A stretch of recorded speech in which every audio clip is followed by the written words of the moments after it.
네, 하나님 말씀 나누겠습니다. 오늘 하나님 말씀 마태복음 12장 22절에서 28절까지의 말씀, 본문 말씀 제가 봉독합니다.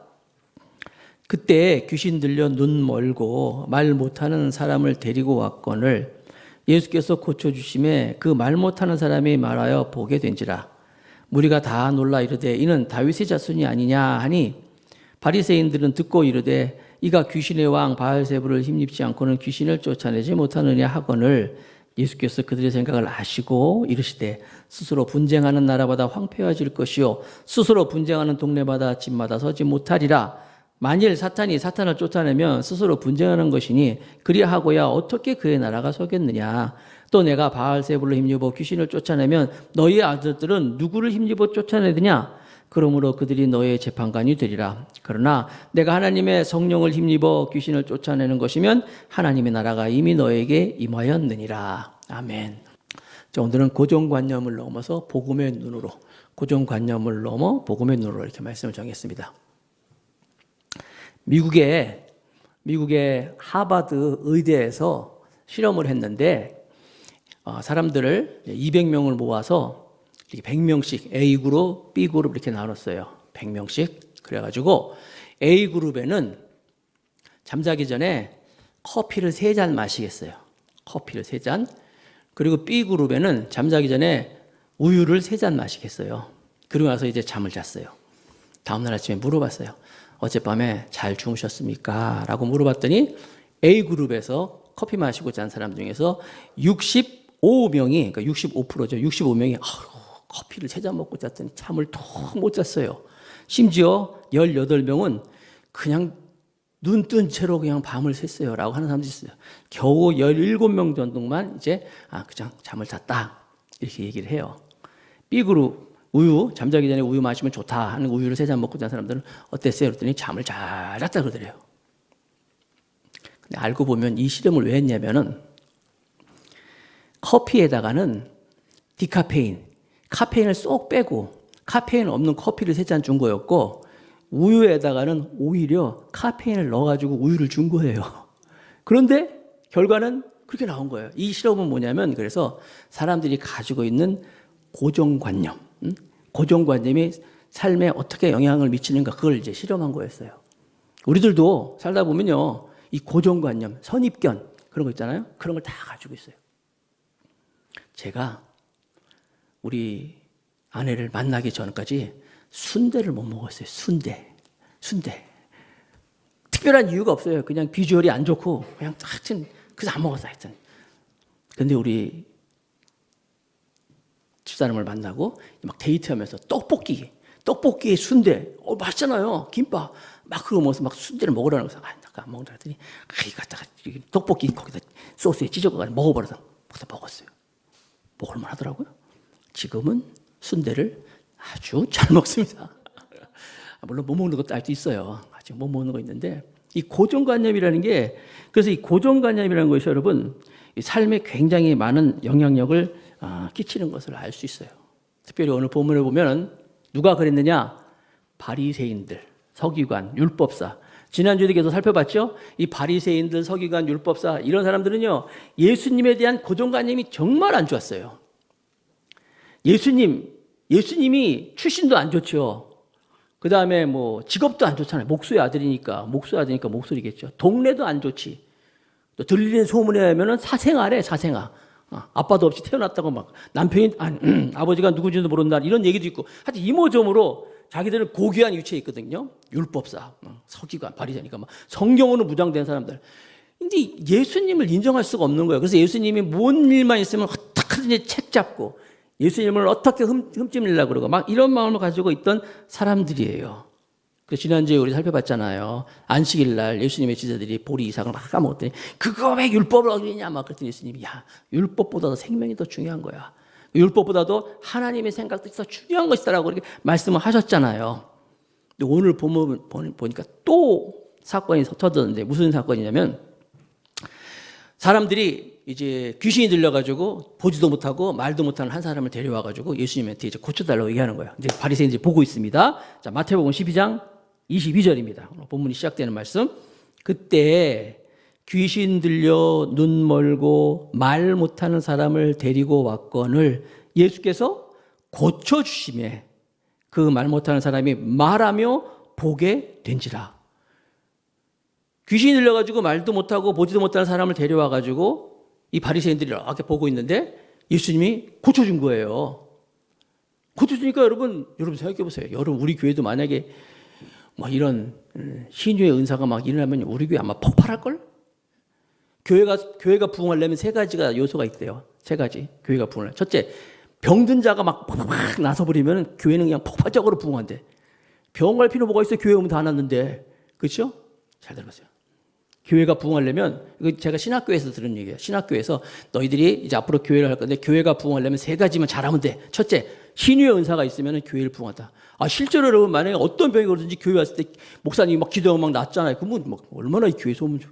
둘째, 이 목회적 돌봄. 그러니까 무슨 얘기냐면은 목사님이 성도들의 목회적 돌봄이니까 집에 밥 숟가락까지 다 하는 거야.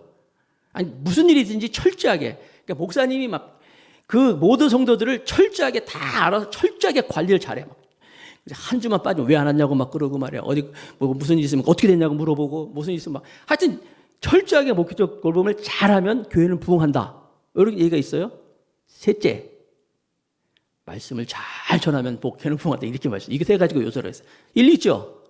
일리 있잖아요. 그래서 저도 생각했어. 나도 교회를 하면은 세 가지. 첫째, 뭐 병자가 나오면 부흥한다. 이게 내 말대로 되나?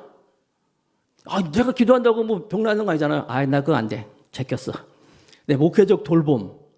목사님이 여러분들을 막 관리하는 거야. 철저하게 막. 오늘 뭐 할 거예요? 아침마다 전화해서 오늘 뭐 할 거예요? 점심 뭐 먹을 거예요? 누구 만날 거예요? 막 일일이. 그럼 여러분들이 물론 제가 그렇게 하면 좋죠. 여러분들 목사님이 이렇게 관심이 많거나 그런데 너무 관심이 심한 거 아니야? 하여튼 여러모로 해서 그리고 내가 시간도 없고.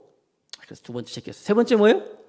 말씀을 전해야겠다. 그래서 나는 세 번째로 선택했어. 설교 준비 열심히 잘 되는데 어떻게 되는지 안 되는지 모르겠지만 그런 얘기가 있어요. 뭐 하다가 이렇게 3점포로 빠졌지?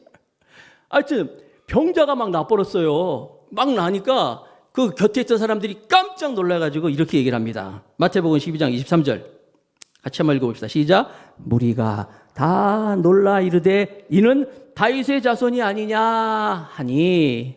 한글 성경에는 이는 다윗의 자손이 아니냐라고까지만 나와 있는데 영어 번역에 보니까 영어 번역 성경에는 Jesus is the son of David the Messiah 이렇게 나와 있어요. 메시아. 그러니까 한글에는 메시아 말이 없지만 영어 번역에는 메시아 아니야 메시아? 다윗의 자손에서 오신 그 메시아가 온 거 아니야? 라고 사람들이 놀라서 막 얘기하는 거예요. 예수님이 병자를 고칩니다. 눈먼 자, 눈도 멀고 말도 못하는 이런 사람을 딱 고치니까 다윗의 자손, 메시아 아니야? 다윗의 자손 오신다는 메시아 아니면서 막 동요하는 거예요. 막. 그런데 여기 이 메시아가 아닌가 이 말이 이게 미완료 시제예요. 이게 무슨 얘기냐면 문법적으로 미완료 시제. 그때 한 번만 깜짝 놀라는 게 아니라 계속적으로 미완료 시제. 계속 예수님이 메시아가 아닌가 이런 마음들이 막 사람들 가운데 들어갔다는 거예요. 막 그런 분위기가 막 일어나니까 아까 누가 보고 있었어요? 바리새인들이 보고 있었잖아요. 바리새인들은 예수님을 어떻게 하든지 책 잡으려는 사람들이에요. 예수님을 막 어떻게 하든지 흠집 내려고 그러고 예수님한테 막 이렇게 막 안 좋은 질문하고 하여튼 대답하기 곤란한 거 막 질문해가지고 예수님을 곤란에 빠지려고 하는 사람들인데 지금 분위기가 막 예수님을 메시아로 몰고 가는 분위기예요. 자기들이 막 그렇게 예수님을 공격하는데도 예수님은 계속 기적을 행하고 실제로 기적이 일어나고 병든 자가 막 낫고 하니까 어떻게 하든지 이 분위기를 가라앉히게 하기 위해서 이 바리새인들이 한 게 바로 24절이에요. 뭐라고 얘기했냐면 마태복음 12장 24절 또 한번 같이 읽어봅시다. 시작. 바리새인들은 듣고 이르되 이가 귀신의 왕 바알세불을 힘입지 않고는 귀신을 쫓아내지 못하느니라 하거늘. 무슨 얘기냐면 예수님이 막 귀신을 쫓아나고 하니까 기적을 행하니까 저거 귀신 쓰였네. 그냥 보통 귀신도 아니고 여기 있는 것처럼 귀신의 왕 바알세불을 힘입지 않고는. 그러니까 여러분 요즘에 무슨 일 있을 때 뭐 그런 거 있잖아요. 이단이야 이단. 응? 저 귀신 쓰인 거야 이러는 거예요. 예수님이 지금 막 귀신을 쫓아내니까 저 바알세불 귀신 중에서 제일 센 귀신의 왕 바알세불을 힘입지 않고는 안 된다라고 아주 악의적인 비난과 예수님을 완전히 이렇게 몰아붙이고 있는 거예요. 분위기 아시겠죠, 지금 막.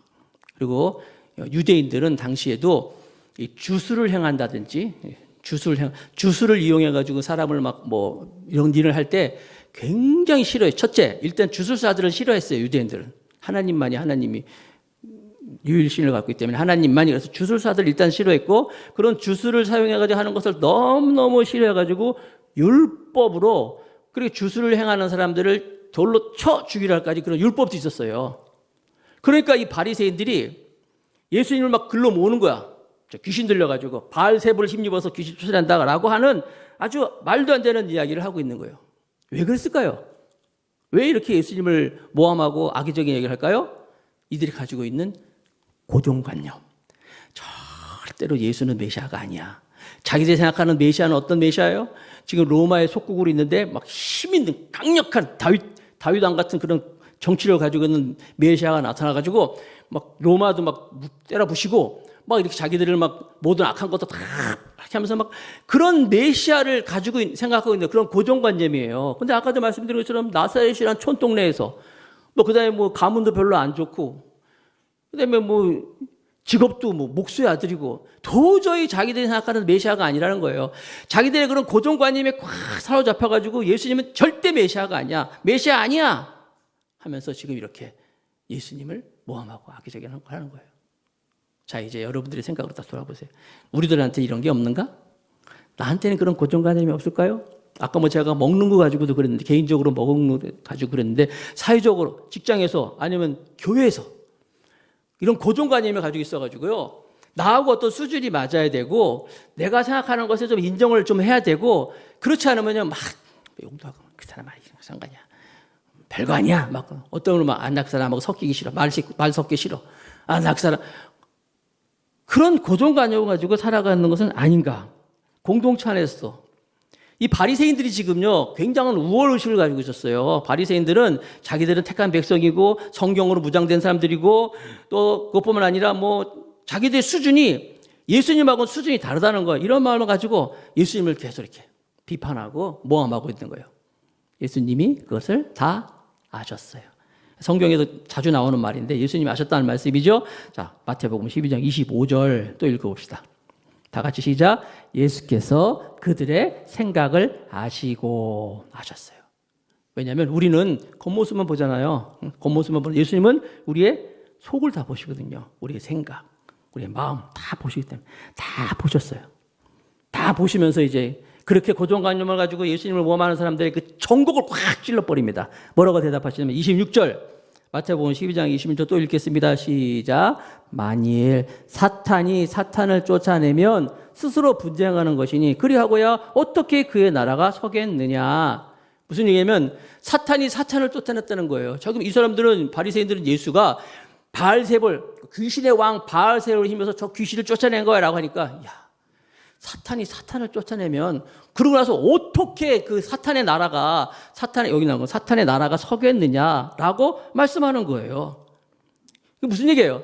야, 니들 그 이치 안 맞는 하지 마.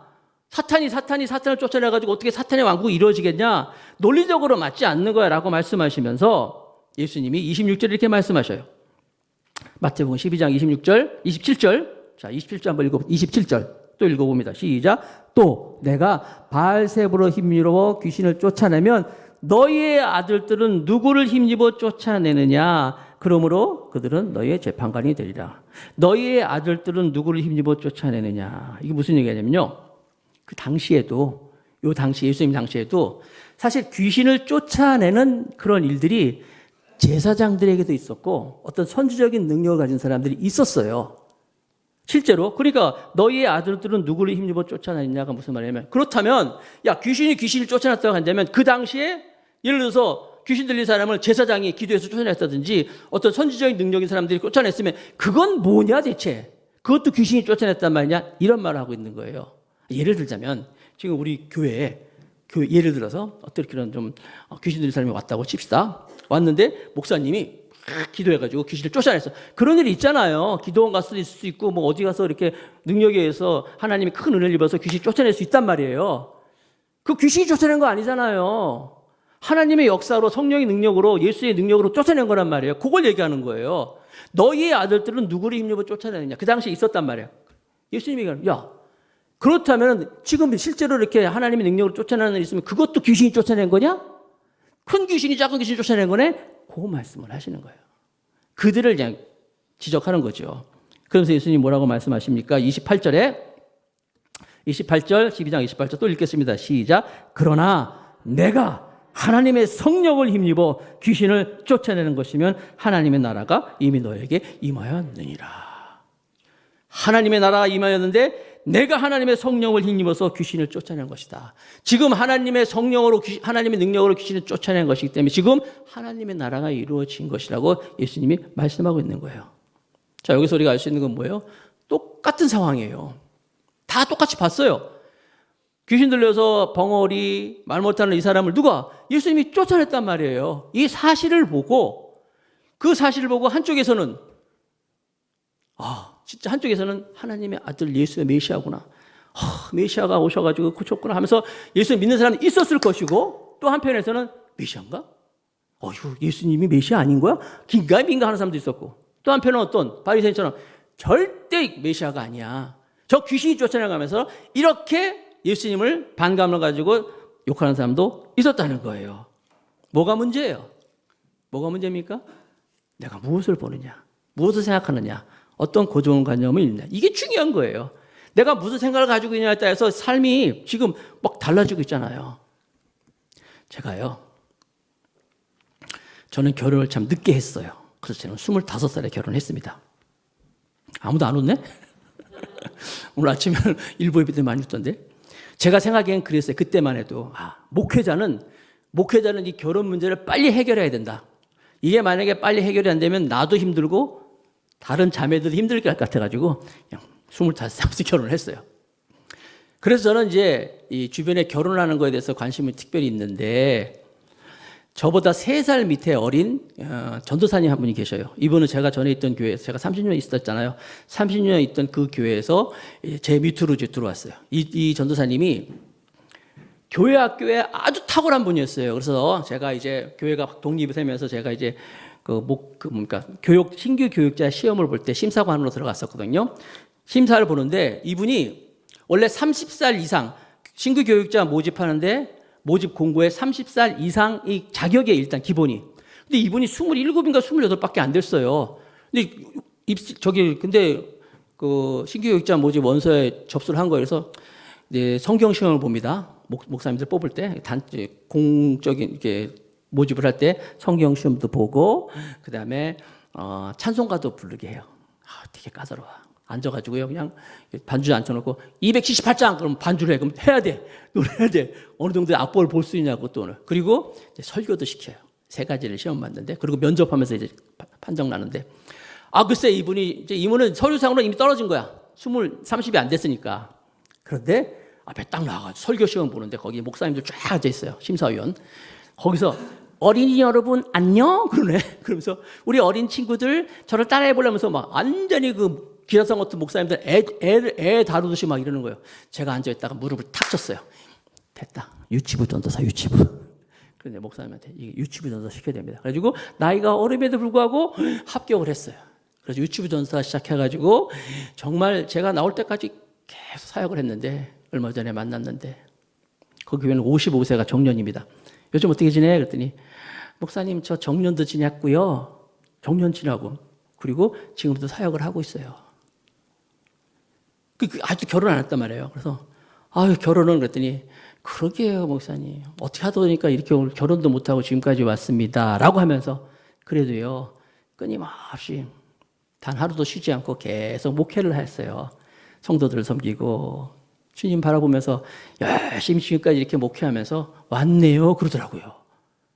저는 머릿속에 항상 사람은 나이가 되면 그때 그것을 해야 된다. 학창시절에 학교 다녀야 되고, 그때 나이 때, 그리고 결혼할 때 결혼하고, 애 낳을 때 애 낳고, 뭐 이런 생각했었는데, 그래도 그 전사님 볼 때마다 얼굴도 이쁘더니요, 마음씨도 좋고, 다 좋아요. 남자들 다 모아나 모여서 이거 전사님 놔두고 막 이랬었는데, 그 전사님이, 글쎄요. 지금 이렇게 이 나이 되면 깜빡 주의 일만 하다가 결혼한 걸 놓쳤네요. 라고 하는데, 딱 드는 생각이, 내 고정관념의 이 싱글, 혼자 사는 사람에 대한 개념을 바꿨어요. 그분보다 나이는 좀 많지만 1년 후배로 들어온 전도사님이 계셔요. 또 1년 후배, 나이는 좀 많은데 나이 더 많은 분이야. 그러니까 근데 그분도 지금도 혼자 사시면서, 근데 이 처음에 말씀드린 분이 큰 교회에서 지금 목회하고 있지만, 이 두 번째 말씀 이분은 정말 조그마한 교회, 사람도 별로 없는 교회에 무보수로 가서 목회, 그냥 전도사 생활하면서 그냥 교회를 섬기는 거예요. 이분도 교회 안 다녀요? 아니, 뭐랄까, 보수도 없이 주일을 하고 있는 거예요. 이 두 분들 계속 연락하고 있는데, 그래서 저한테 제가 지금 말씀을 뭐냐면, 꼭 결혼해야 돼. 물론 여기 미안해. 결혼하지 말라는 소리 아니야. 결혼해야 된다. 결혼해야 돼, 우리 청년들. 결혼하지 말라는 소리 아니에요. 하나님은 가정을 이루라 그랬으니까. 그러나 꼭 그래서 그렇게 한다는 건 아니라는 거예요. 결혼 안 하고도 너무 신앙생활 잘하고 멋지게 인생을 살다가 주님 앞에 만났을 때 너 왜 결혼했어? 하나님 그런 분이 아니라는 것이죠. 그걸 깨졌어요. 그래서 제가 그분들 만나고 그분들한테 그전에는 빨리 결혼해야지 그랬어요. 절대 그런 소리 안 해요. 요즘에는 예수 잘 믿어야 돼. 예수 잘 믿어. 하나님 열심히 섬기세요. 이렇게 얘기합니다. 바뀐 거예요. 이 고정 생각이 좀 바뀌었다는 거예요. 할렐루야. 마찬가지예요, 여러분. 우리들도 내 고정관념을 가지고 살면요, 사회에서도 그렇고 가정에서도 그렇고, 여러분이 명절날 여러분 가족들 만났을 때 뭐 그런 거 있잖아요. 제일 듣기 싫은 소리가 뭐예요? 너 왜 취직 안 했냐? 왜 결혼 안 하냐? 뭐 이렇게 그런 거잖아요. 꼭 그러지 말라는 거예요. 교회에서도 마찬가지예요. 교회 안에서 여러분 우리가 고정관념을 가지고 바리새인들 지금 어떡하죠? 이 바리새인들이 고정관념을 가지고 결국은 어떻게 됐어요? 예수님 결국 못 받아들였어요. 이 고정관념이 결국 예수님을 어떻게 십자가에까지 못 받게 했어요. 물론 하나님 그것도 사용하셨지만 하나님께 구원해서 버림받았잖아요. 사랑하는 성도들, 우리가 고정관념을 바뀔 수 있어야 돼요. 잘못된 고정관념을 가지면 이렇게 나가는 거예요. 여러분 그 해외여행 갔다 오신 분들 해외여행을 가시잖아요. 많이 가죠. 최근에도 우리 권사님 한 분이 이제 베트남 갔다 오셨는데, 예를 들어서 여러분 베트남을 갔어. 베트남을 갔는데 해피는 우기 때 간 거야. 비가 막 계속 오네. 베트남을 갔는데 또 가이드를 또 잘못 만났어. 그래서 사기 비슷한 것도 당하고. 베트남을 갔는데 또 하여튼 여러분은 안 좋았어. 만약에 그분에게 베트남 어때요? 그럼 모르겠어요. 베트남, 어이구 징글징글 맞아. 아이고 그럴 거예요. 근데 베트남 이번에 권사님 갔다 오신 물어봤더니 너무 좋았대요. 날씨도 좋고 사람도 많고. 고정관념이 한번 경험하면, 여러분 하나님은 우리를 사랑하시는 하나님이에요. 하나님은 우리에게서 항상 좋으신 분이었어요. 그리고 예수님은 어떤 분이에요? 우리를 위해서 십자가에 못 박혀 죽으시기까지 사랑하신 분이에요. 그런데 여러분들이 잘못된 고정관념을 갖고 있으면, 예를 들어서 어떤 분이 하나님 우리 엄마 좀 고쳐주세요. 하나님 우리 어머니를 꼭 고쳐주세요 기도했어요. 그런데 어머니가 먼저 돌아가셨어. 그러면은 하나님 뭐예요? 내가 이렇게 기도 열심히 했는데, 내가 이렇게 간절히 구했는데 내 기도도 안 들어주셔요? 이러면서 하나님에 대해서 어떻게 할 수 있어요? 생각이 바뀔 수 있단 말이에요. 그래서 교회는 안 나올 수 없으니까 교회는 나와서 마음을 꽉 닫아버렸어. 그래가지고 막 교회 생활도 그렇고, 막 어떤 분은요 그러다가 또 교회 떠난 분도 있어요. 교회를 떠난다니까요. 하나님에 대한 그 생각이, 자기 생각 안 들어주니까. 여러분 하나님이 우리 생각 다 들어주는 하나님이 좋으신 하나님이지만, 하나님이 100% 옳기 때문에 내가 지금 안 돼도, 내가 지금 힘들어도 하나님은 100% 옳으신 분이야. 이걸 신뢰한다면, 계속 하나님을 바라본다면요, 언제든 이길 수 있는데, 내 생각대로는 다르거든? 내 생각대로 잘 안 됐을 때 하나님도 막 달로 봐요. 교회도 마찬가지예요, 여러분. 교회는 완전한 교회가 없습니다. 목사님들도 완전한 목사님 없어요. 어떤 교회 가면 목사님 잘못 만날 수도 있어요. 목사님에 대해 시험 들 수 있어요. 성도들에게 시험 들 수도 있어요. 그러면 성도들에게 시험 들고 목사님에게 시험 들고, 그걸 가지고 그렇게 하나님을 봐. 그걸 가지고 하나님을 보는 거예요. 그걸 보고 예수님을 보는 거예요. 예수님이 뭔 잘못이 있어요? 하나님이 뭔 잘못이 있어요? 하나님은 항상 우리가 선한 분인데, 근데 내가 상황을 가지고, 상황 안에서 만난 그 일을 가지고 신학을 생각할 때, 이 잘못된 생각이 이 바리새인처럼, 결국 바리새인들은 예수님께 버림받잖아요. 하나님께 버림받잖아요. 이런 모습을 보고 있는 거예요. 그럼 왜 그런가? 결국 그들 마음속에는 가만히 생각해보면 이 잘못된 고정관념은 자기 욕심에 가득 찼기 때문이에요. 이 사람들이 지금 기득권이잖아요. 자기들이 위치가 있단 말이에요. 예수님이 오셔가지고 자꾸만 하나님의 나라를 선포하면서 자기들의 세력이 위축이 되니까, 이 자기 욕심이 가득하니까, 자기 욕심을 가지고 예수님을 배격하고 예수님을 지적하다 보니까, 결국 이 자기 욕심이 결국은 예수님을 이렇게 막 모함도 하고 예수님을 십자가에 못 박히게 했다는 거예요. 그래서 결국은 여러분 이 자기 안에 있는 자기 욕심이 결국 나를 하나님으로부터 멀리하게 하고 하나님의 그 풍성한 삶도 누리지 못하게 한다는 것을 여러분 믿으시기 바랍니다. 그래서 어떤 상황이든지 그 상황에서 우리가 무엇을 보느냐가 굉장히 중요한 거예요. 어떤 생각을 가지고 있느냐.